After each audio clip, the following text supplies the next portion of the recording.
Glenn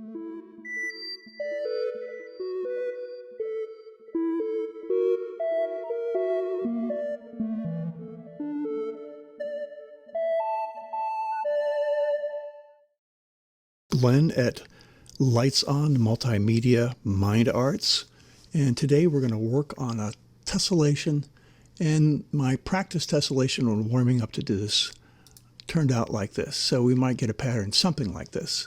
It's because if there's so many random things involved here, it would be very difficult to reproduce that exactly. So I've got my grid turned on. If you haven't done that, you can do that where it says show grid. And my document setup is 4096 by 2304. And I'm just going to start, we're going to start with a square. And I'm going to zoom in a little bit. And I'm just going to hold down. Notice I've got the snapping in place, turned on. And I always watch my numbers. I'm going to start with, let's do 400. Okay, that's a good place to start. And I'm going to give my just a slightly different value. And now I'm going to take my pen tool. The thing I want to point out is that everybody who does YouTube videos, tutorials, they know everybody has a short attention span and they rush through these things as quickly as possible so that you get what you want. And okay, I understand that, but that's not how art works. When you're doing your piece, you want to stop. You want to look at that. Does that look the way you think it should look, or should it be different? And then maybe walk away from it, come back tomorrow, and work on it some more. And that's what makes this vector-based artwork so good, because you can just keep editing it forever. So I'm going to make, let's just do it this way. So these are all on the outside. And I want to make sure that these are matched up right. So I'm going to maybe make that darker. Zoom in. And look at both these points here at the top. Corners are good. So I'm going to double click on this rectangle to kind of get down into viewing scale. I'm going to put some points back in here. And I actually would like to have these points be more smooth.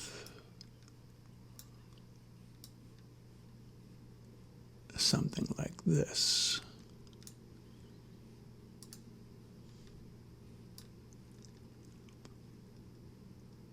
Okay, so I'm going to say that's fine. Now, making sure that I'm in the move tool, I'm going to click, this thing's already clicked, but if it's not selected for you, make sure that that icon there, it says enable transform origin. So I'm going to zoom in and I'm going to pull this down into the corner. As exactly as I can. Because if you don't get it exactly in the corner, it'll cause problems. Double click on my rectangle to pull it down. So now I'm going to make a duplicate. And then to rotate this duplicate, I'll rotate around this point here. So I hold the shift key down and I'm going to rotate it backwards or anti-clockwise. Oops, I didn't make it. Let me undo this. I'm going to make a copy first. Now I'm going to rotate this around like this and pop it back there. Now I'm going to take this one, select it in the layers menu and the rectangle, and I'm going to click on the add icon and I'll put those two together. This one is on top, this horizontal piece. Select both the rectangle, and then I'm going to click on the minus sign. The top one always cuts a hole in the bottom one, and there's my beginning for that. All right, so now we're going to select the pen tool, and I want to make sure I'm right there on that corner.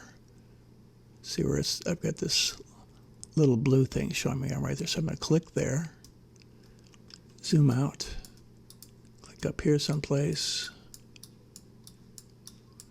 go all the way down, Now I've got my red indication, shows me I've got that all lined up correctly. Zoom out. And I think we're going to add just a couple points here on this one. Back to the node tool.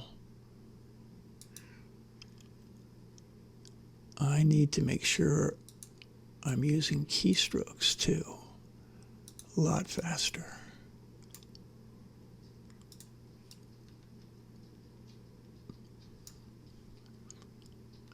Actually, that's the opposite way. I want to go this way.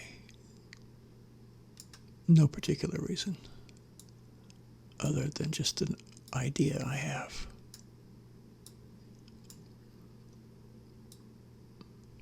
Okay, let's say that's good.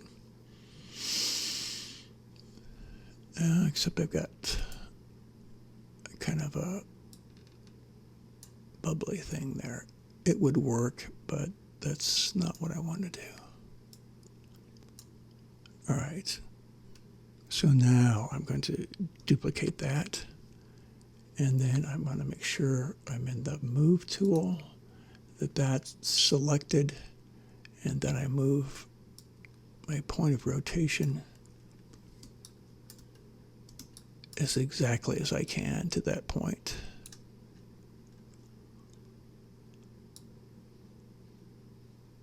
Okay, so that should work.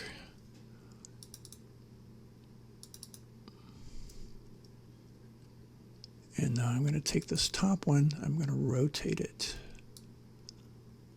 with the shift key down until it's minus 90 degrees. I'm going to join those two together, click plus, select this one and this one, the top one will cut a hole in the bottom one, like that.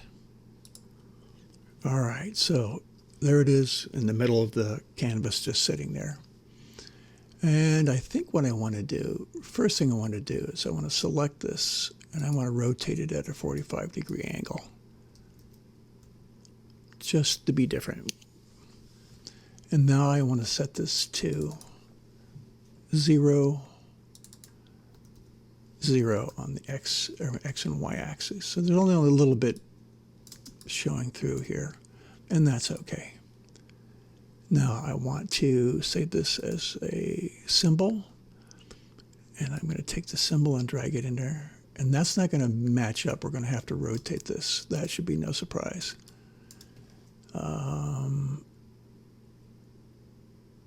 So this side here is going to match with that. So I'm going to rotate this with the shift key down until it looks like it would match. And then zoom in and see what we can get. It's not going to exactly be where we can type in numbers until we figure out what those numbers are. All right, so if we look at this first one, it says 0, 0. Then we look at the second one, and we've got, we have 243.9. So I'm going to call that 283.9. I'm going to call that 284. And I'm going to call this 280. Doing that might help us avert some gaps later. Even if we get gaps later, there's still stuff you can do. Now this pattern here, this is the outline of this. So if we select this one and make a group out of them, and we do a duplicate, we can drag this down and then move this in. Arrow key is probably the best way to do this. And once again, take a look at your numbers up here, or your transform palette. And I'm going to do 710 and 705. And if I had the time, I would try to figure out it's simple math. You could subtract that and figure out where the next one's going to go. Now, we want something that has this, and so we could just duplicate this part again. And then drag it down. I used to teach math, so I'm always wanting to stop and do a math lesson, but probably not the place and time to do it. All right. And moving the arrow keys, sort of a guess and check thing. Look up here. This is, I'm going to call this 1271. And I'm going to call this 1276.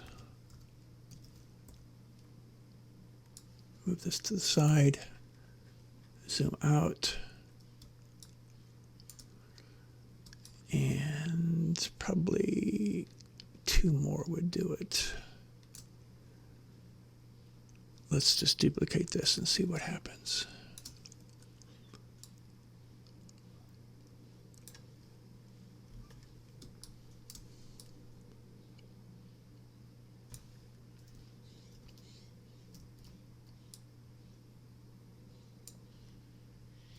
And if I watch this edge here, that might tell me something too. Okay, I'm going to call this 1843.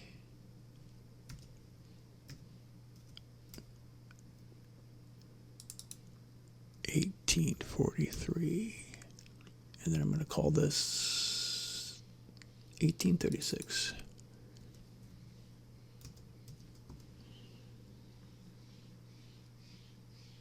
Somehow we've knocked that number down. All right.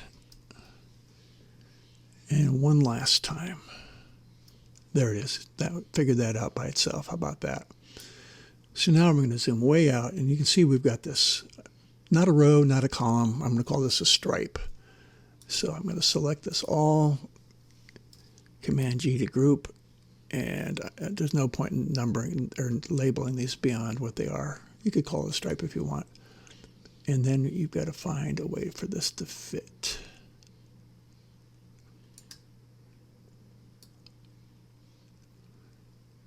Now, is this one of those that's going to have to be rotated?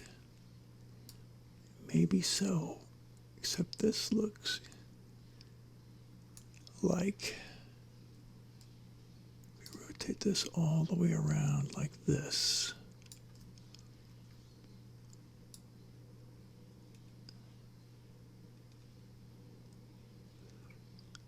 So that works.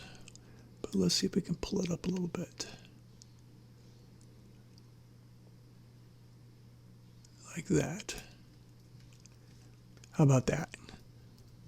Pull that down, over, and then look at my numbers over here. Rounding that off to 1561. And 989.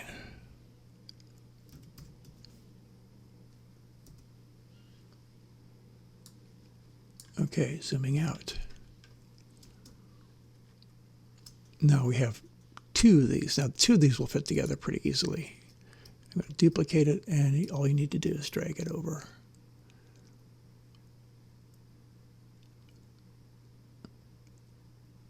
About like that. Move it in. Look at my numbers. I'm going to call that 2550 and 1131.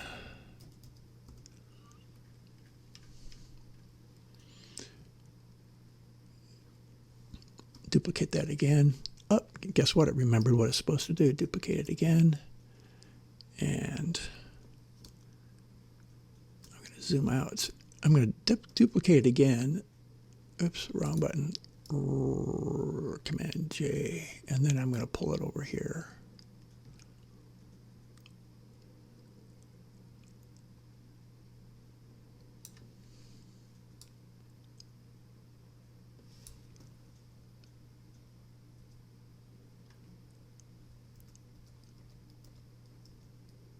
Like that.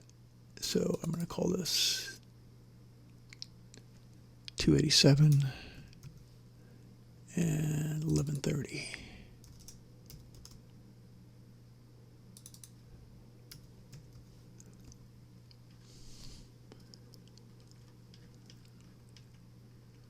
and then one more. And of course that's way off. If you hold the shift key down when you drag this back, oh, I want both of them actually.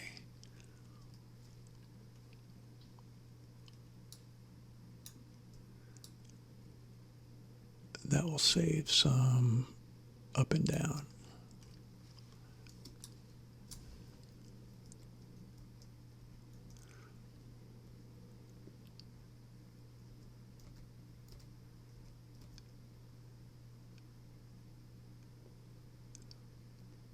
Now when I look at this, this does not meet like that does. So move it around till it does. That's what I mean about looking. You have to, oops, you have to take your time. You have to take your time. Now there's a gap here, and we're going to deal with that in a moment. Not a problem. So I'm going to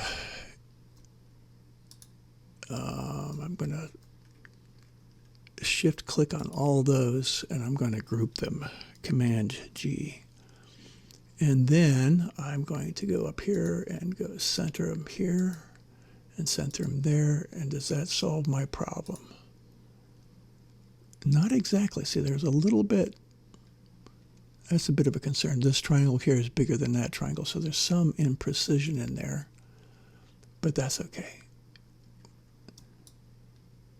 I'm going to move my cursor, moving the move tool over either one of these, and I'm also, once it's in place, I'm going to hold down the command key and I'm going to drag this out just a tiny bit until those white triangles disappear. And now we've got this, you can see now the inside rectangle is what the one we really do want. So I'm going to hide this. I'm going to drag out a rectangle, which is 4096 by 2304. Let go. I'm going to turn the fill to empty. And then I'm going to place this on the bottom. And then I'm going to clip this. And I prefer to clip it doing Option Command G. And then I'm going to turn this back on. And now we only have, as you can see, we have the shapes inside the rectangle. Everything's clean. And if we had to, you know, we could change the shape of the rectangle and still have some room to play with. So now I am going to, here's a tip. If you're in the Move tool, let's say I want to make design changes, and I could pick any of these shapes, these polygons to do it. But this seems to be an easy thing for me to see, so I'm going to double click on it. As you look over here in the Layers tablet, something opened up. I'm going to double click on it again. It opened up further. Open up again. Still getting there. Double click again. Double click again. Okay, so now I'm seeing the blue line around my original shape. That means I'm kind of where I want to be. So actually I don't even have to do that. If I double click on this little picture, it brings me right in. So all the changes I want to make are all right inside of this piece right here. So the first thing I'm going to do is I'm going to get a different fill color. And I've got my various palettes. Let's see what happens if we do web save colors. Sometimes it's interesting to open up an old painting and borrow colors from it. But let's try this. That's not too bad. And now I'm going to take my fill tool, and you can always zoom out to see what that looks like. I'm going to turn off the grid. And you can always experiment to go elliptical. This is what I mean about looking. You have to stop and look. It's not a race. And that's not going to make too much difference. Maybe something like that. Then I'm going to zoom back in on my space. And this time I'm going to take a pen tool and I'm going to draw just some lines.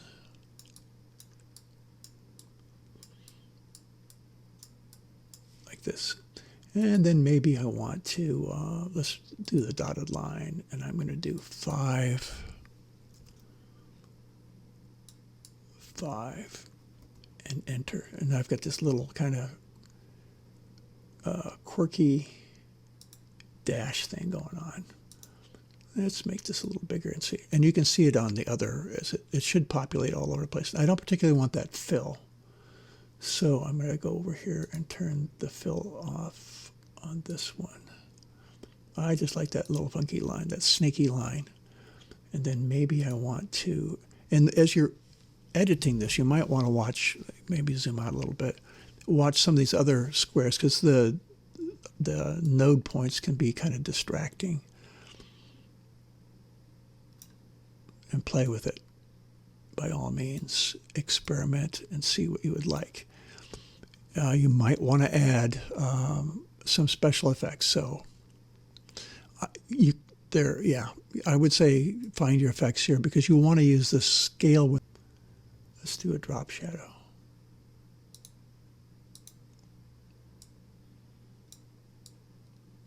Okay, that's better.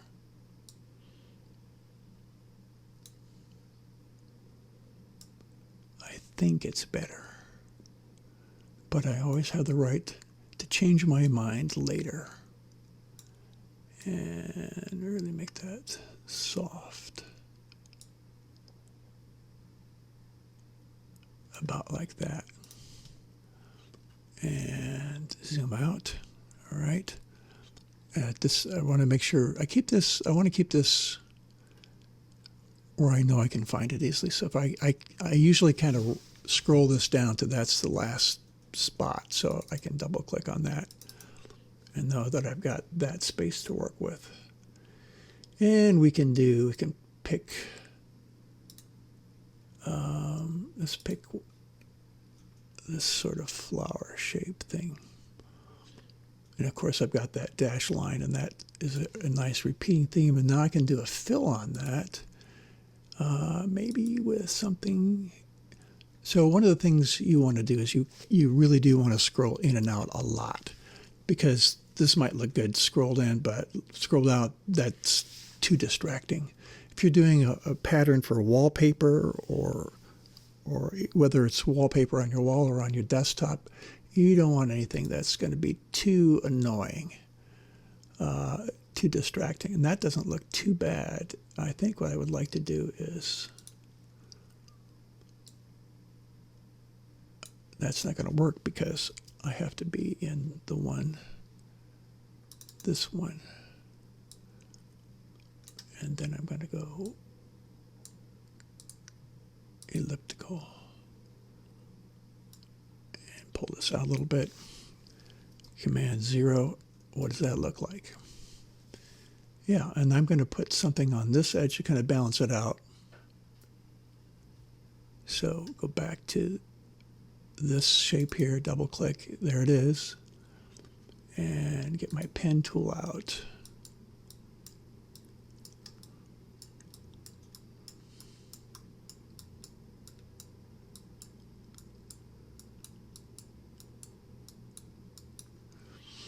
And I don't think I want that fill like that.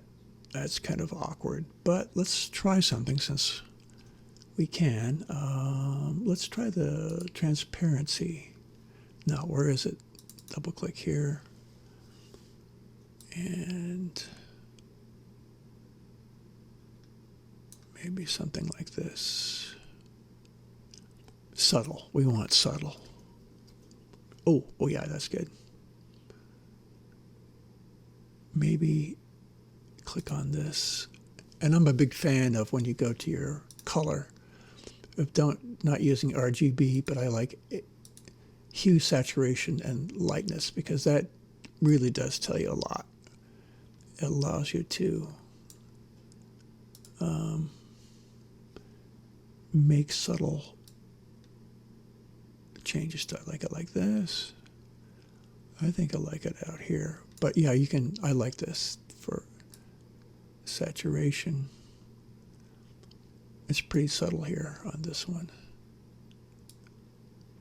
It's because we're working with a transparency that it's not as effective as it might otherwise be.